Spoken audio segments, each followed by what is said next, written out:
பம்பை ஆறு, வராக நதி, சங்கராபரணி ஆறு ஆகிய 3 ஆறுகளிலிருந்தும் வெளியேறும் வெள்ளம் சாத்தனூர் கிராமத்தை சுற்றி சூழ்ந்து உள்ள நிலையில் நிவாரணப் பொருட்கள் கோரி மக்கள் சாலை மறியலில் ஈடுபட்டு உள்ளனர்.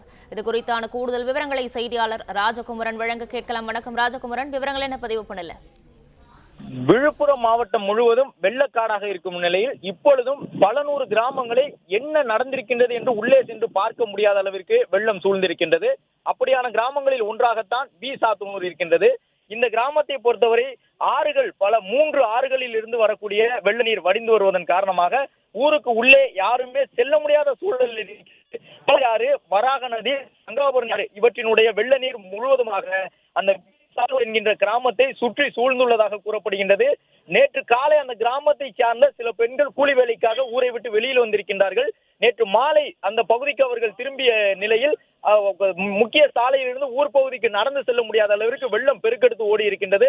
இப்போது வரை அவர்களால் ஊருக்குள் என்ன நடக்கின்றது என்று சென்று பார்க்க முடியாத நிலையில் ஊரில் இருந்து வந்த அருகில் இருக்கக்கூடிய ஊர்க்காரர்கள் சொன்ன தகவல் அடிப்படையில் கிட்டத்தட்ட 3 முதல் 4 பேர் வெள்ள நீரில் சிக்கி உயிரிழந்திருப்பதாக அந்த பொதுமக்கள் குற்றம் சாட்டி இந்த போராட்டத்தில் ஈடுபட்டிருக்கின்றார்கள்.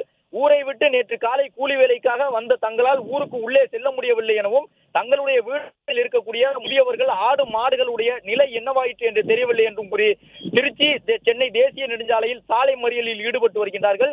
காவல்துறையினர் அவர்களை சமரசம் செய்ய முயற்சித்தும் அந்த கிராமத்தை சார்ந்த கிட்டத்தட்ட 20-30 பேர் ஒன்று கூடி தற்பொழுதும் சாலை மறியலில் ஈடுபட்டு வருகின்றார்கள்.